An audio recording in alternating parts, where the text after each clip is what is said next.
Hello, this is Paradoxus Black. We're back at the factory again. I was just barely recording, but ran out of disk space and corrupted the recording. So I had to delete a few things in order to fill up more space. This is part 3 of the PB podcast that I've started. I was just barely working on hooking up concrete. We're just waiting on more steel beams. So I guess I get to go over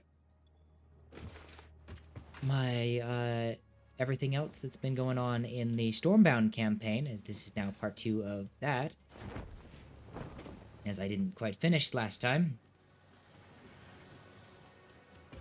Now I have because I've been talking to myself for a few hours now, I think I have a better overview of the rest of what has happened. So, to summarize, we came to the floating island,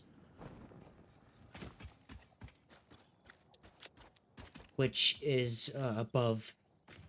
Oh, yeah, it's a lot of barrel nuts.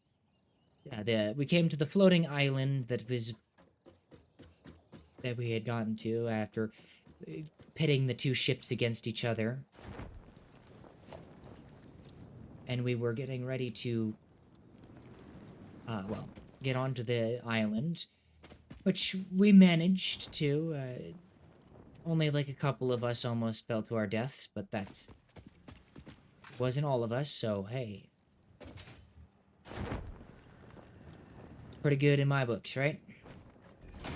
Now, once we got to the entrance of the tomb slash temple up there, we found that the pirates that had already gotten up there from one of the ships we had downed were still up there.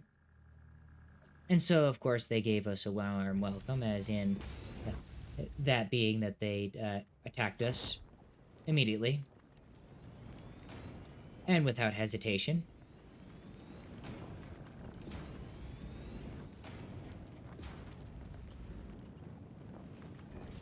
So exactly what you would expect of pirates. Of course, we dispatched them pretty quickly, and we opened up the door to the tomb. I think it required a little bit of blood. We might have used one of the pirates. I don't remember.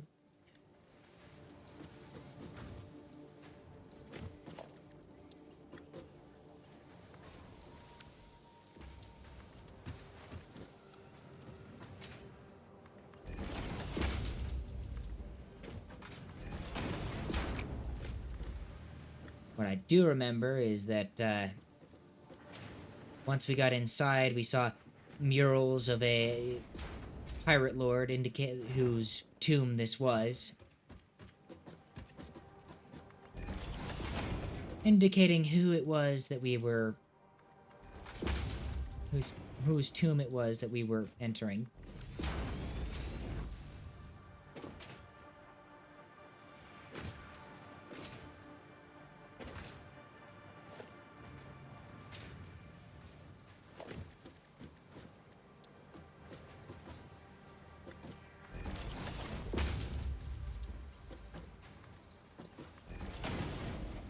This pirate lord being known as the Tormented One.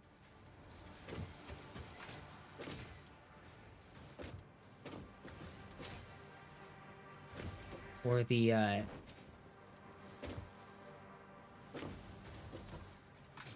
yeah, this pirate lord was often known as, like, the Tormented One, or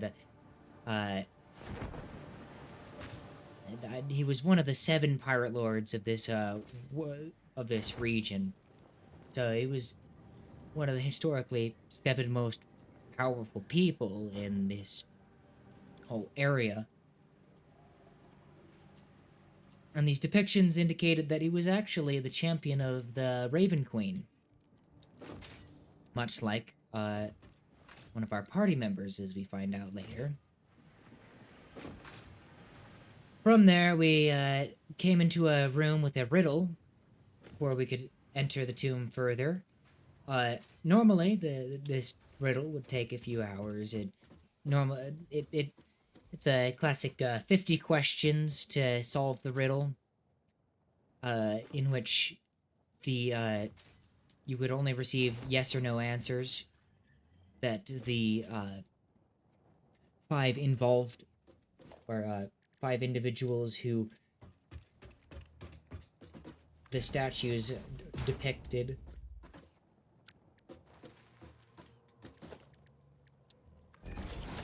would know. But we solved it in 3 because one of our party members Warren happened to literally have the answer on his back.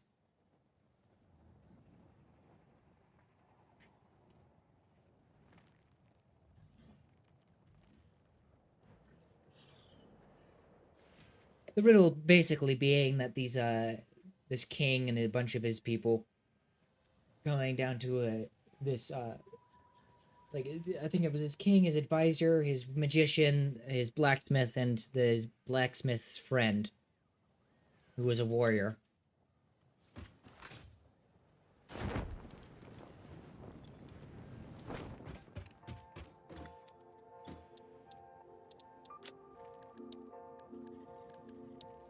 Need to put this into.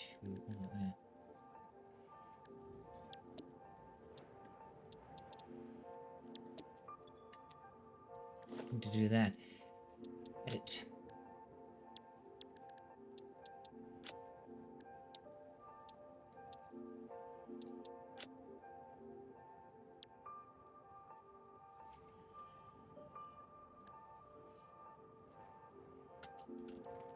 Concrete. So yeah, the riddle basically boiled down to that these people, these 5 individuals, were seeking immortality, and in doing so, they invoked the wrath of the Raven Queen, and only the warrior was spared. Why? And as it turns out, it was because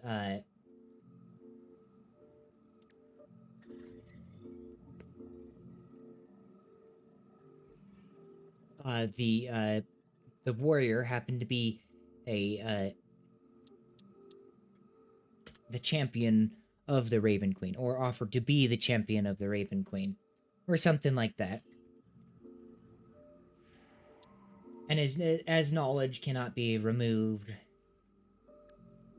or because of the gods of secrets do not want knowledge to be destroyed, especially forbidden knowledge such as the right that they created, as punishment, and in order to protect the right, the warrior was forced to bear the right on his back.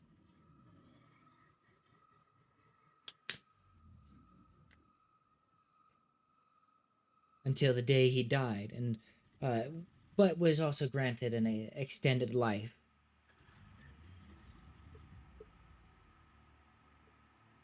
Needing to eventually having to pass down the right to someone else when he was close to death, or something like that. Now he was eventually went to become a pirate lord. Pirate lord whose tomb this was. Go figure.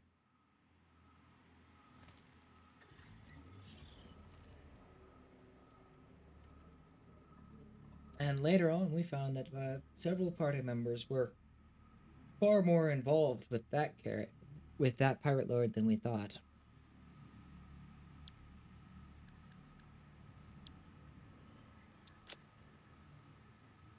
Okay.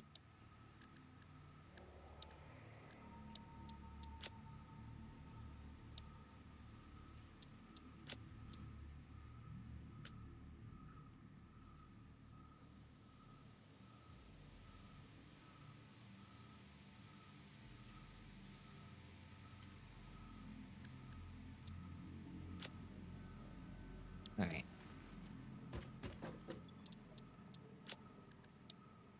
Build this up.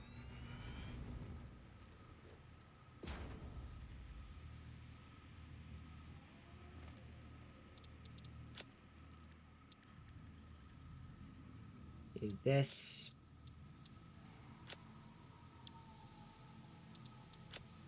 Move this into...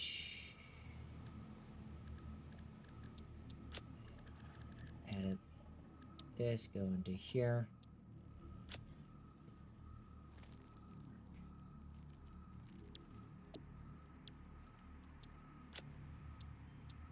Okay. Now, before I make that, I need to go and get more coal over to here. Now, what was my, what was I talking about here? Let's see, got the Lord, Pirate Lord was doing... Ah, yes, okay, so... Pirate Lord. I don't even remember his name right now. It's been a couple weeks since we even had, or actually almost a month since that session, I think. And I've been terrible at names, historically.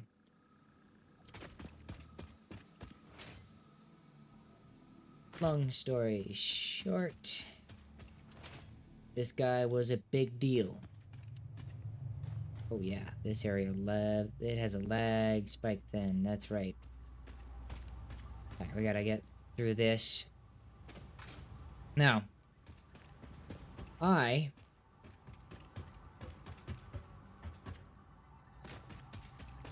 not me, okay, so we eventually discover that, there's a sphinx in this, whole place. And the sphinx wants us to, wants to, like, judge us, our character and all that. Has us each come to her and have her basically read their past, judge them based on their character and how they've acted in the past.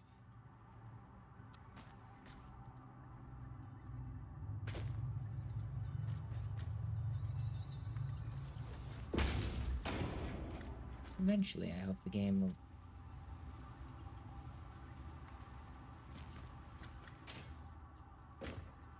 decide not to be lagging like this right now. This is a bit brutal.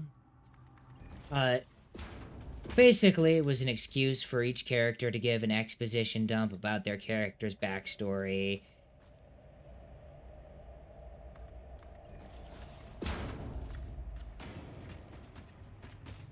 Or create cool connections to the place that we were in.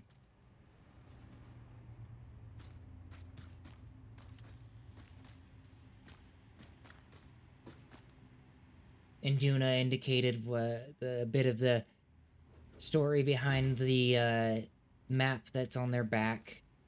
Warren, I think, discussed about growing up as an orphan.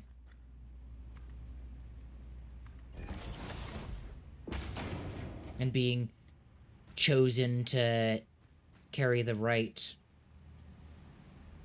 over his brother.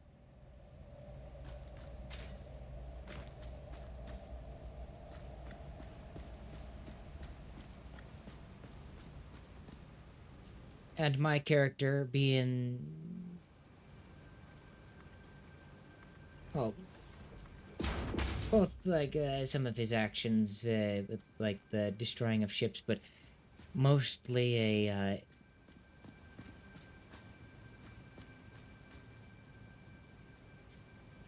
instance in which my character was,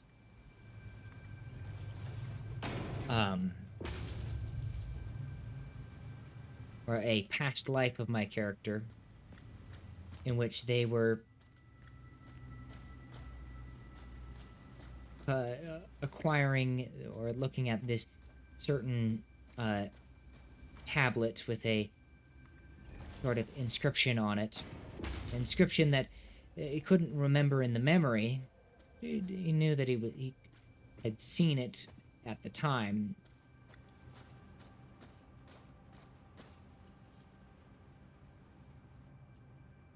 an inscription that the Sphinx found interesting, but the echoes discreetly prevented from dwelling on.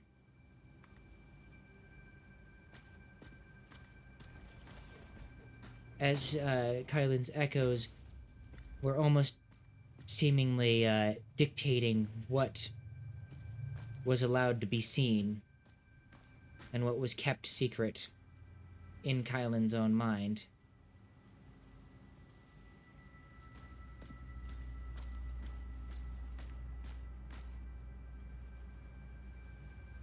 Out of control of Kylan himself, of course.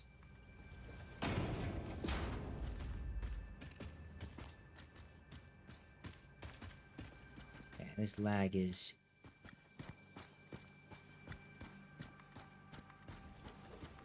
Really hope this goes away. Something about that area just hates being loaded or something.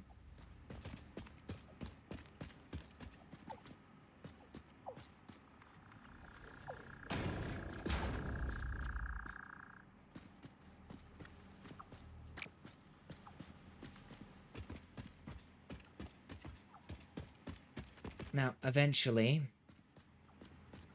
we all got past the Sphinx, past its test. My character ended up making a promise to protect Induna and Warren because of their relationships with Morvana and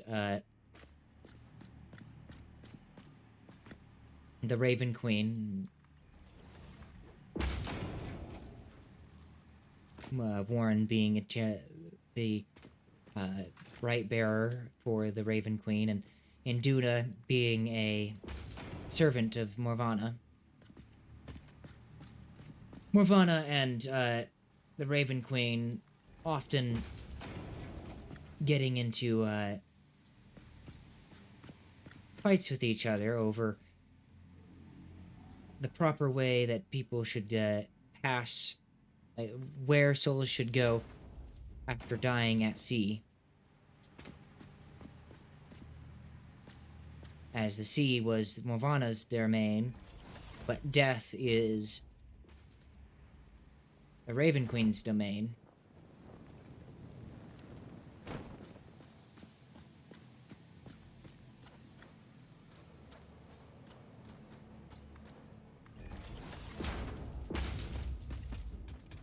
So there was contention. There's contention there, and the Sphinx determined that it would be better for both of them to be alive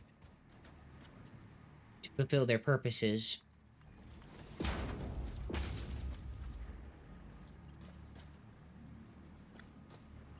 And could also see my character's relation to both of them.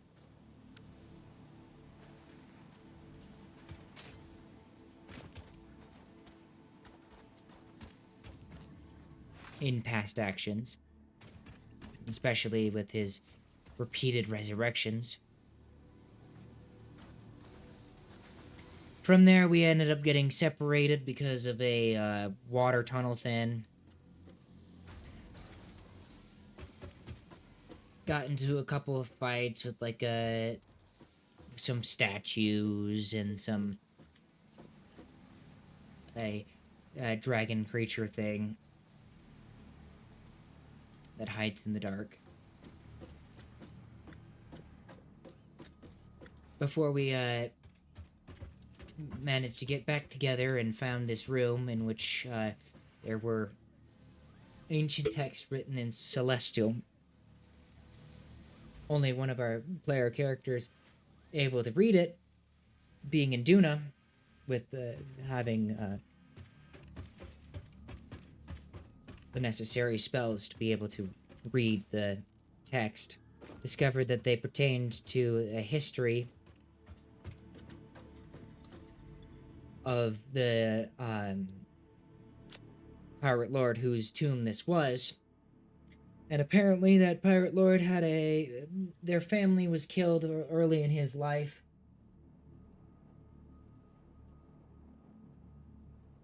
by means outside of his control before he went and did the whole thing with the right. Eventually, he did the thing with the right, became the right bearer. His brother, one of his brother who had been killed, at some point got resurrected by Morvana, chosen as her champion.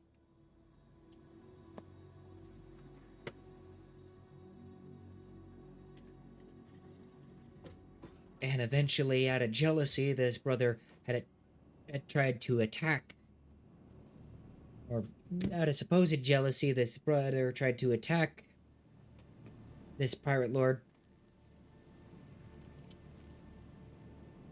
And well, so they were forced to fight, and this pirate lord ended up killing his brother, who at some point got resurrected by Morvana yet again, and on multiple occasions, yep, yeah, came back, got killed. And in those times, every iteration of the brother knew himself as a new identity every time, new name, new face, kind of new face, same general face, but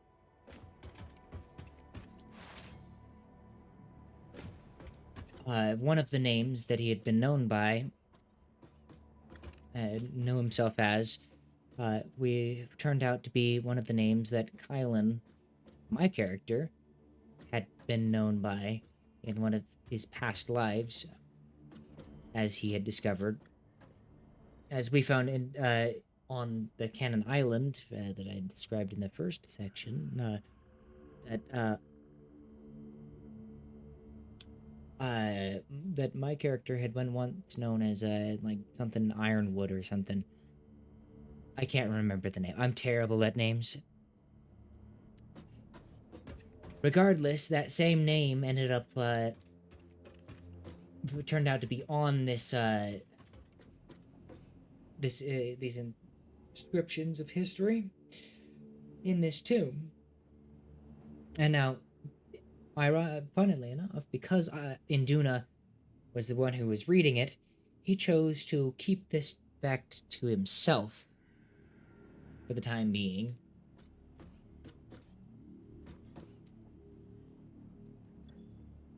Choosing to protect the knowledge and discuss it with Kylan at a later time, privately. And we didn't end up doing that until we were finished with the tomb, though. So discuss that later. We eventually moved on to the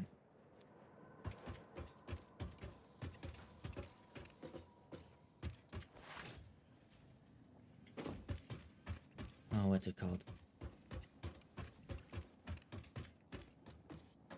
The actual tomb in the thing. It started out as like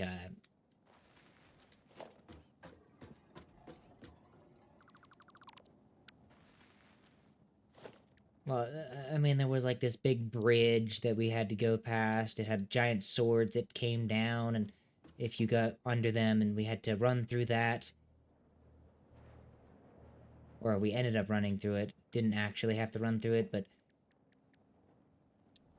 it was more fun that way. To put it lightly. Eventually, we entered a big chamber where the tomb was at a room near the top of this chamber.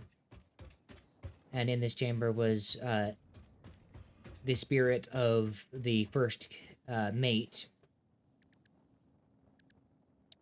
to this captain, who of course did not appreciate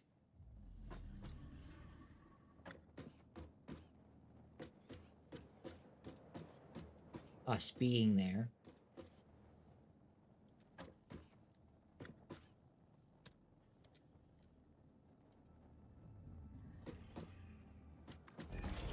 despite Warren being the champion of the Raven Queen, they didn't see that as enough.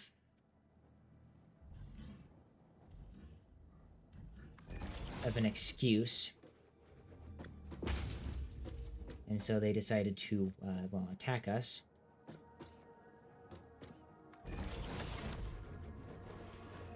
After that fight, and I made a few tactical blunders that greatly inconvenienced the entire party. We got ourselves some pretty cool loot from the actual tomb.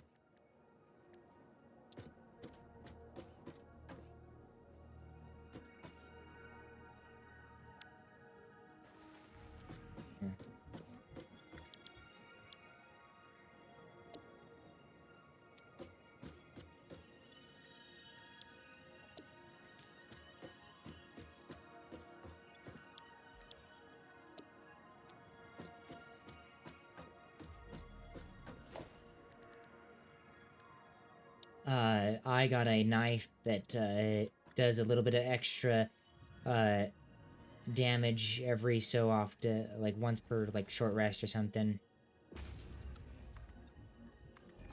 And a belt that allowed me to, anytime that I threw a knife, it would get instantly teleported back into the belt. I've yet to use said belt, as we've not really gotten into any fights since then.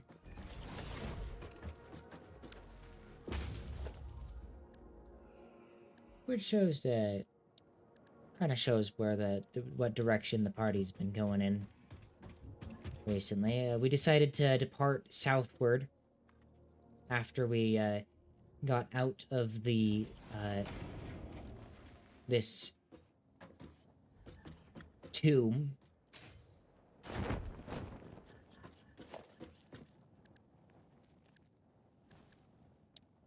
Where we discovered I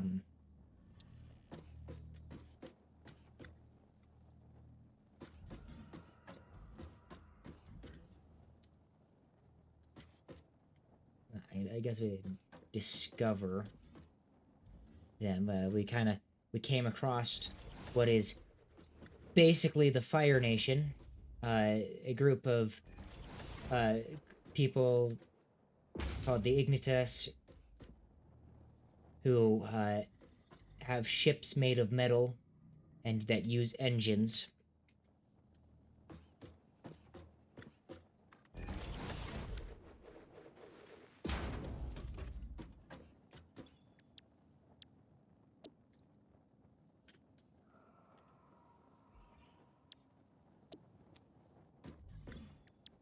And despite their initial appearances, they were actually quite friendly.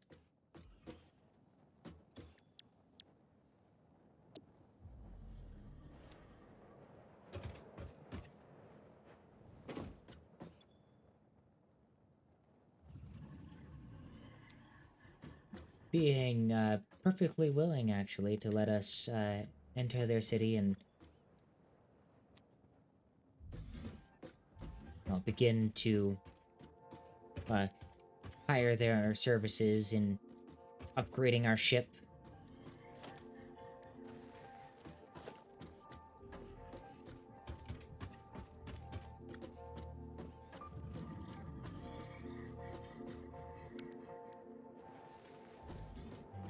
Okay, I need to split something 6 ways.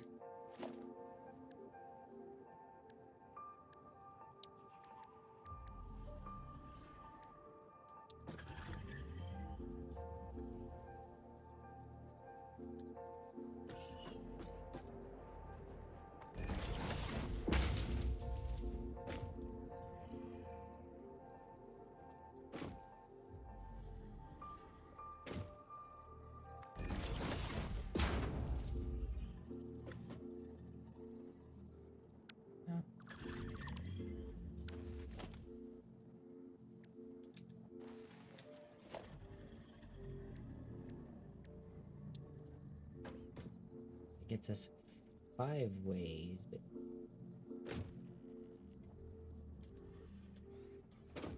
I need 6.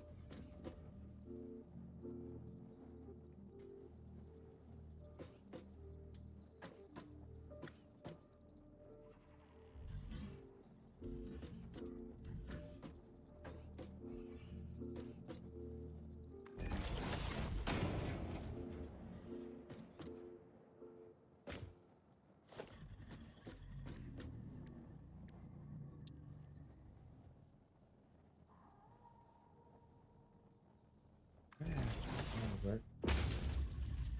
I think about it. Yeah. Alright, now I could just...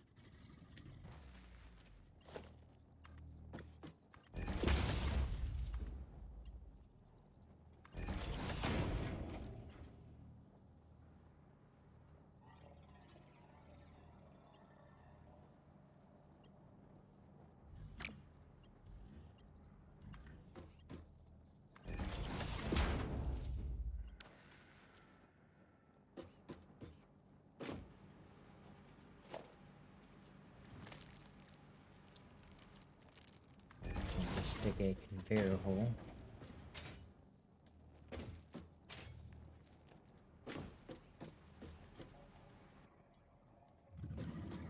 Of each of these.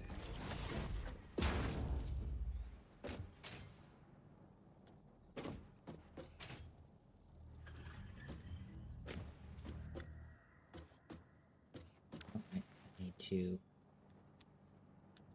This one, I just need to take a conveyor.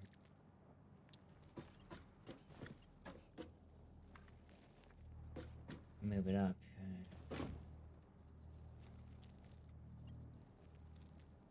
There we go.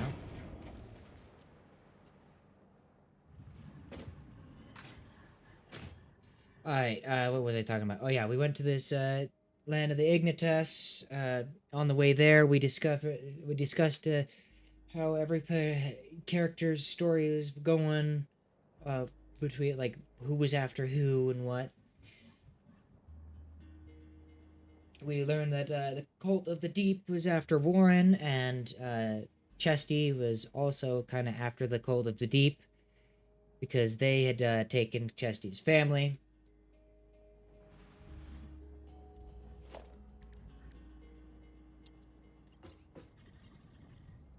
So we both have incentive there.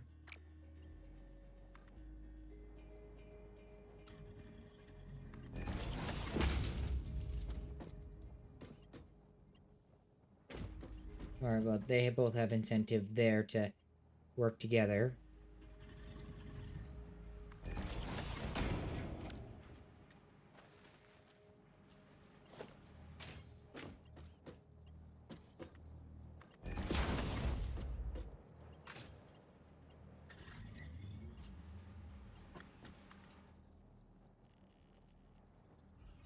Built is too short.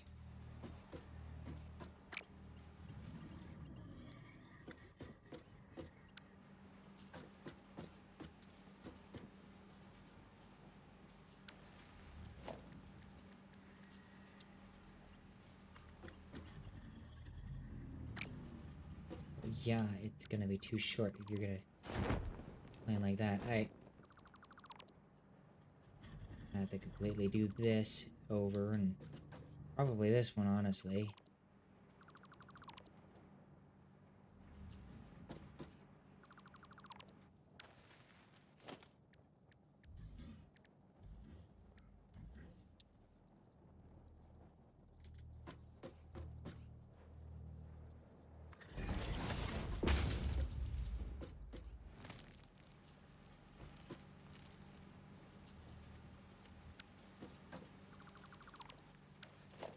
We discussed wherever we were gonna be going, all that sort of stuff. We arrived in the land of Ignitus. They offer, the Ignitus people offered to upgrade our ship with like a battering ram and all sorts of fun. Oh, the lag's gone. Finally. With a bunch of really cool features. Many of which we're stoked with. And while we were waiting for them to upgrade and all that, we were offered an opportunity to make some money, because turns out that the lord of the city is currently ill, and it's suspected that it was due to some of these visitors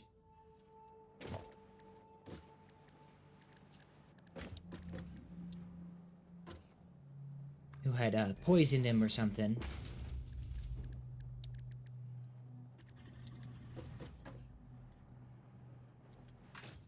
Oh, great. Come up here.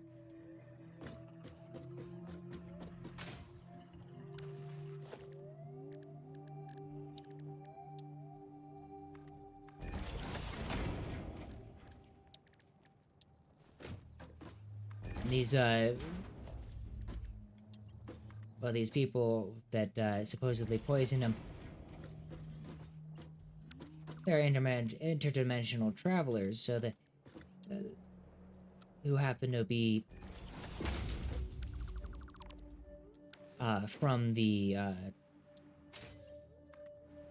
or who had been from the not had been who had traveled from the city of Brass, and so we needed to go there. City Brass being a city in the elemental plane of fire. Now, this elemental plane of fire, we were warned that the people, or at least the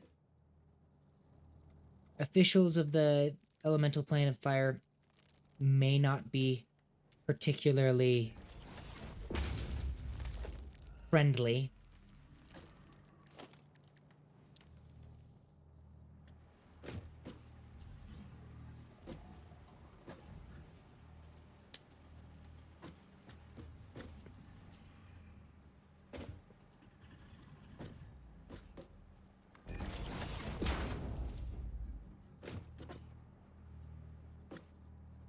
And we're even warned that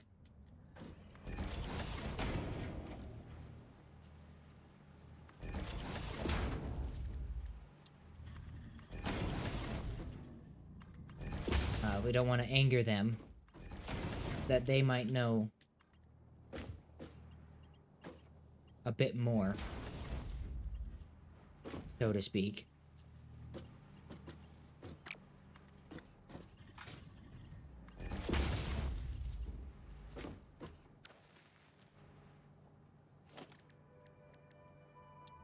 I need to...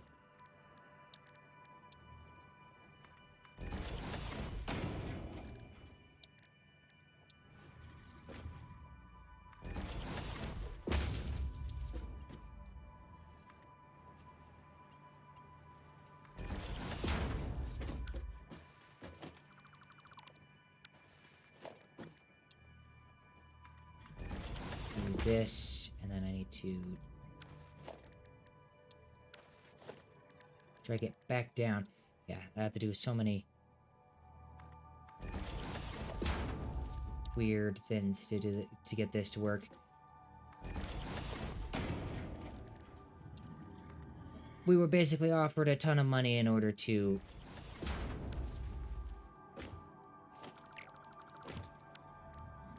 assist in determining who poisoned this lord and how to cure said lord.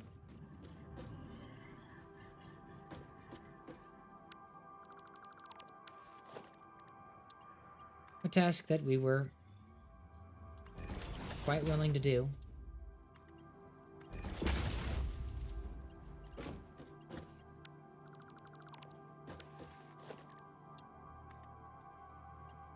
As we were in need of money. And we were also recommended to recover some other people that they had sent. And I mean, these people of the Ignitus, they had had relations with this city before. the city of Brass, because that's where they got much of their technology when it comes to metal.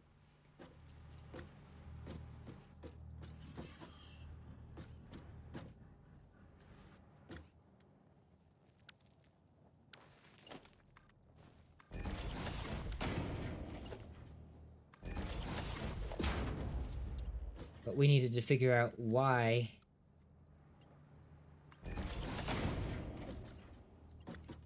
all of a sudden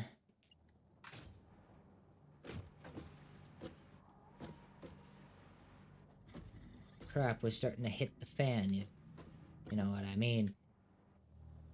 Of why they would need to be doing this. Well then.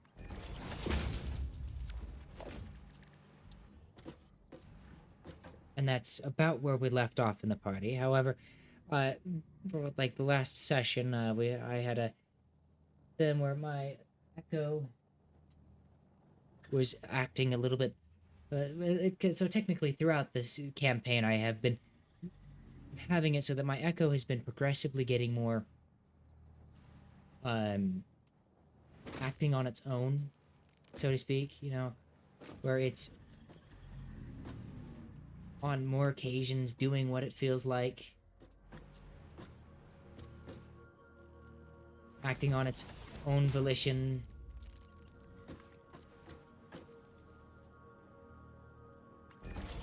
The latest instance of this being that it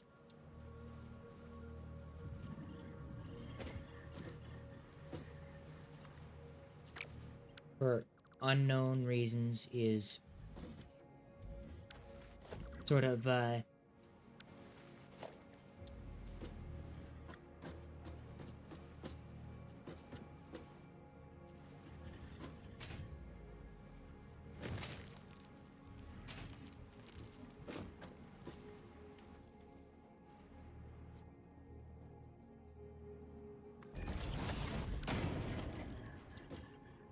it was it said good show when our party was doing a bit.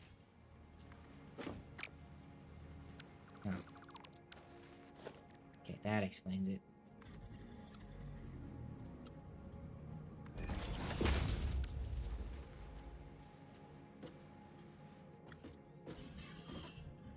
Okay, so each of these has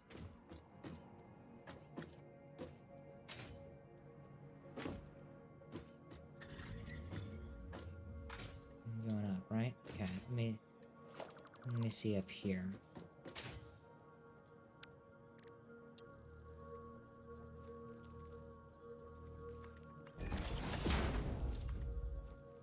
So this one's gonna have to come over to, like, over here or something.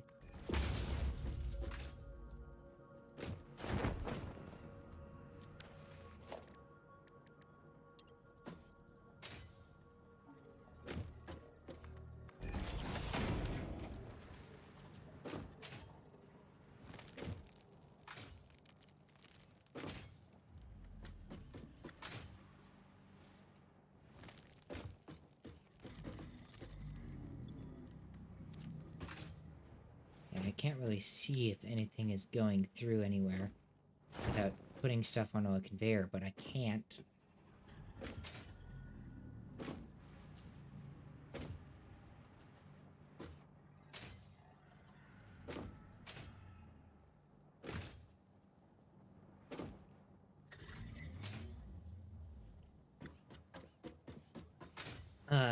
It said good show during a thing.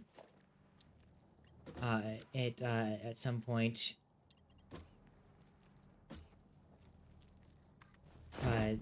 like that night when Kylan was basically just enjoying themselves, or like just waiting, because Kylan doesn't sleep,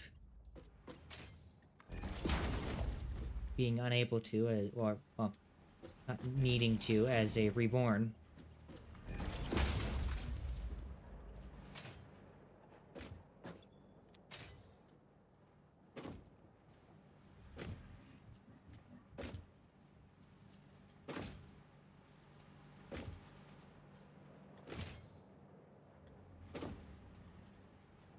But yeah, absolutely. A couple of these are... There we go.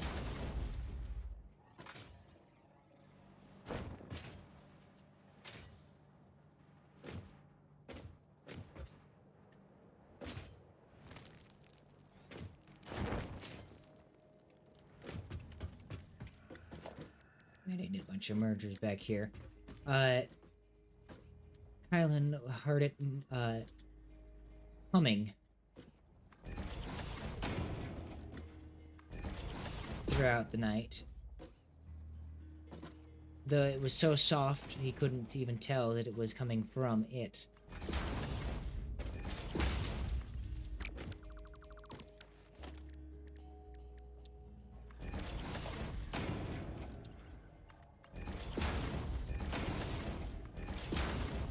I mean, for the large part, it normally, it's just silent. The echo doesn't make noise, it just sits in silence. Mechanically, it doesn't make noise. Or it shouldn't. But the DM has been letting me be a little bit creative.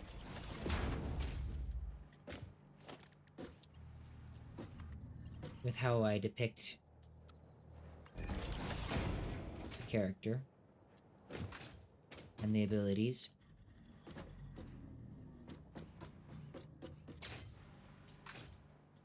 Now, the campaign, it's going absolutely great. I'm so excited to be to go to the to be going to City of Brass. That's one location that I've not been, but that I've kind of always wanted to go. That's one of the the big important places.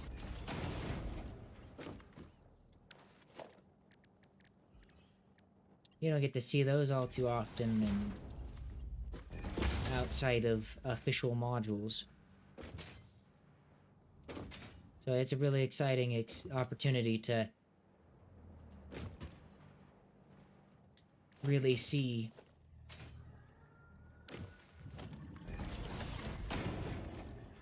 some of these really cool places.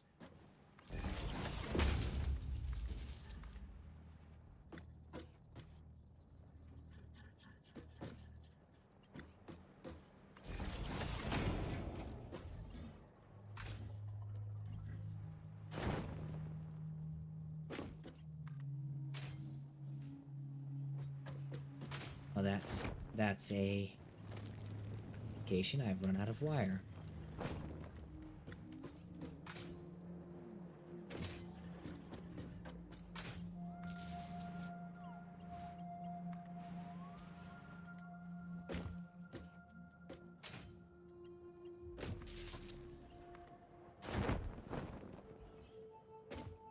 Fortunately, I don't really need my wire right exactly now. Yeah, so I'm excited to see to go to that plane of existence. I'm also excited to explore my character's past more and to kind of get into my character's backstory more. The idea is currently that I've kind of been trying to go for is that my character at some point was the champion of Morvana, but he has his brother who's it's his brother who's got this big thing. His brother's this champion of the Raven Queen, and he gets jealous because this brother has amassed a ton of power and all that. Perhaps he wasn't jealous, he just, in a fit of anger, caused a bit of destruction, and it ended up being seen as jealousy. that very quickly got out of hand.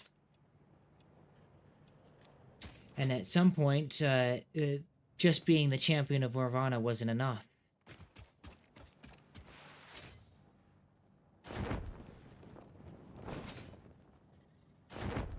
Sure, it was nice, but the resurrections, they were slow and not guaranteed. Plus, Morvana would ask lots of him. Lots that he didn't want to do or just couldn't do. Until eventually someone came to him. A certain someone that I'll be able to discuss later in a future episode, I suppose I call him.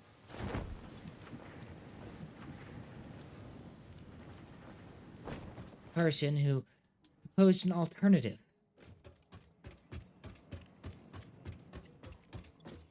A very most enticing alternative.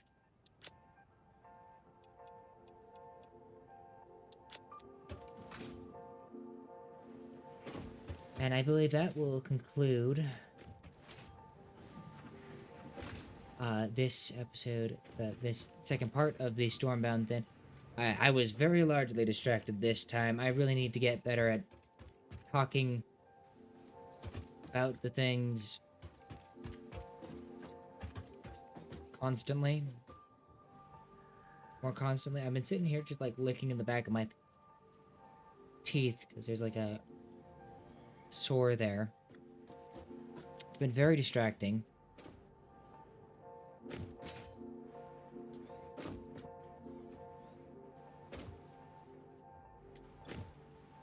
This has got a lot of math involved. I want to do that later.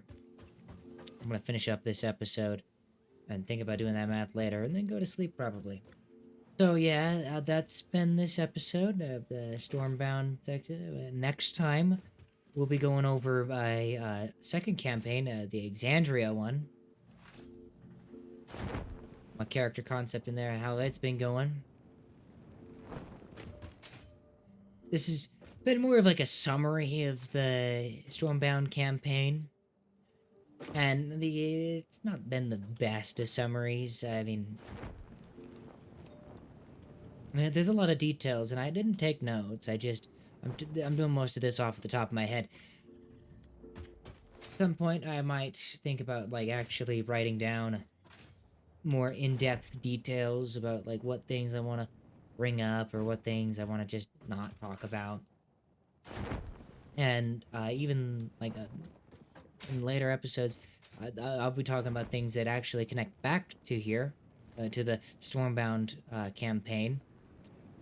But they require a little bit more context that I have to share later before I can even before I want to talk about them. So yeah, thank you for watching. I would really appreciate it if you liked the video, subscribed, leave a comment about if you have been enjoying this slightly different change. Or if you have any suggestions, I'd love to hear them. I hope to talk about more D&D content as I continue forward. Thank you and goodbye. Goodbye. Okay. Goodbye.